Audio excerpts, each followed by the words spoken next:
Bentuk tangan Momo sepertinya kombinasi antara tangan konik dan psikik. Jari-jari tangan Momo tidak berbonggol. Jari-jari tangan Momo juga memiliki ujung setengah runcing yang merupakan ciri-ciri tangan konik. Sedangkan ciri-ciri tangan psikiknya ditunjukkan dengan tekstur kulit tangannya yang halus dan jari-jarinya yang terlihat panjang dan halus.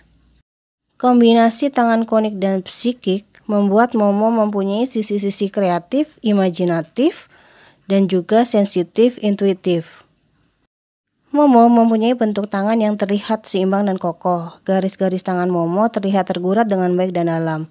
Ini menunjukkan kalau Momo mempunyai energi dan stamina yang baik. Garis-garis tangan Momo juga terlihat rapi dan jumlahnya tidak berlebihan, mengindikasikan kehidupan yang tertata dengan baik sehingga tidak banyak kecemasan atau kebingungan. Panjang jari tangan Momo terlihat hampir sama panjang dengan panjang telapak tangannya, tapi telapak tangan Momo lebih panjang sedikit.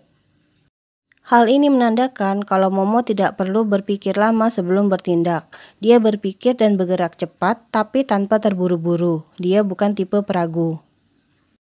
Momo mempunyai garis kepala yang bercabang dua. Cabang pertama mengarah ke Bukit Mars atas, sedangkan cabang kedua menurun ke arah Bukit Bulan. Ini menunjukkan kalau Momo mempunyai minat atau bakat di dua bidang yang berbeda. Cabang ke arah Bukit Mars atas mengindikasikan kecerdasan logika dan atau kepraktisan. Sedangkan cabang yang menurun ke arah Bukit Bulan menunjukkan kreativitas dan daya imajinasi. Implikasinya, Momo mempunyai dua sisi kepribadian. Di salah satu sisi, dia tipe yang praktis, aktif bergerak, dan suka bekerja dengan menggunakan fisiknya. Tapi di sisi lain, dia kreatif dan imajinatif. Momo bisa saja menghabiskan waktu lama berdiam diri untuk mungkin menulis, menggambar, atau sekedar melamun atau berimajinasi. Kekurangan dari garis kepala yang bercabang besar seperti ini, Momo sepertinya mudah terganggu atau teralihkan perhatiannya sehingga kadang dia tidak fokus dengan apa yang sedang dia kerjakan. Momo mempunyai garis kehidupan yang panjang. Tapi setelah melalui pertengahan telapak tangan, garis sedikit menipis dan ada patahan garis, kemudian garis kembali berlanjut.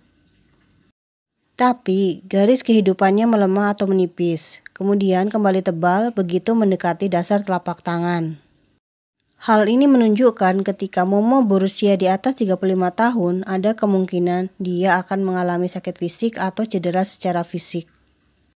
Sakit fisik atau cedera yang mungkin terjadi akan cepat sembuh, tapi untuk benar-benar sembuh akan membutuhkan waktu yang cukup lama karena ada kemungkinan terulang atau kambuh lagi.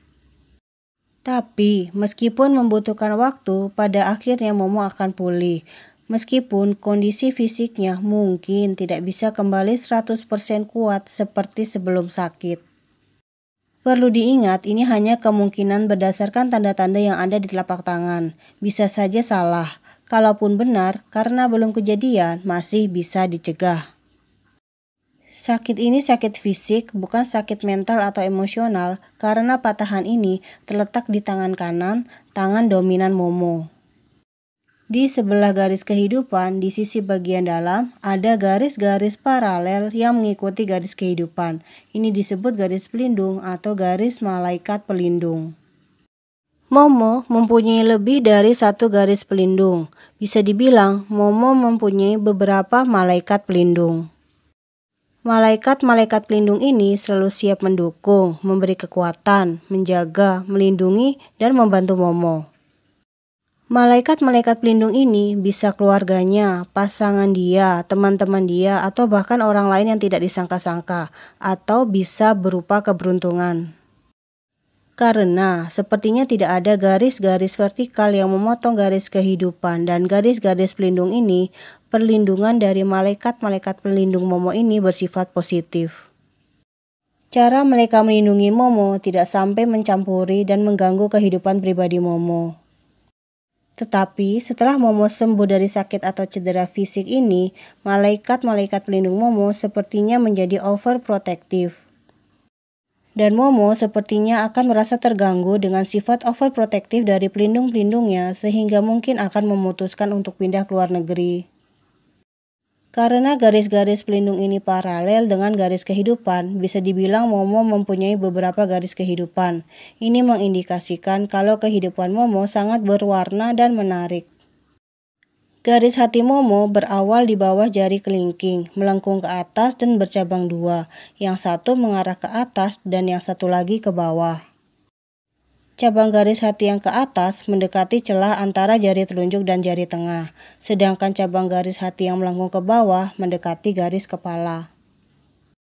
Cabang garis hati yang naik ke atas menunjukkan bahwa Momo cukup idealistik dalam hal cinta.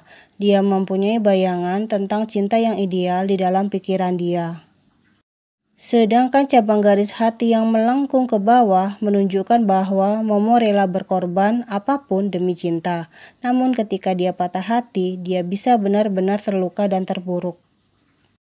Patah hati serius ini pada akhirnya membuat Momo lebih realistis dan berhati-hati dalam hal cinta. Dia akan lebih menggunakan logika dia daripada perasaan dia dalam hal cinta.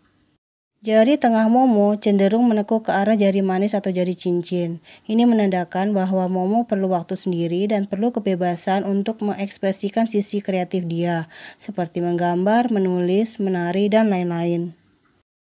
Momo mungkin bisa stres kalau dia tidak bisa mengekspresikan diri dia, sisi kreativitas dia seperti yang dia inginkan. Dia tidak pandai berdiplomasi untuk memperjuangkan keinginan dia. Momo rela mengalah dan mengorbankan keinginan dirinya demi kepentingan grup, keinginan-keinginan keluarga, atau agensi. Dan Momo tetap akan bekerja keras untuk sesuatu yang sebenarnya bukan benar-benar keinginan dia, karena dia mempunyai tanggung jawab dan disiplin yang tinggi.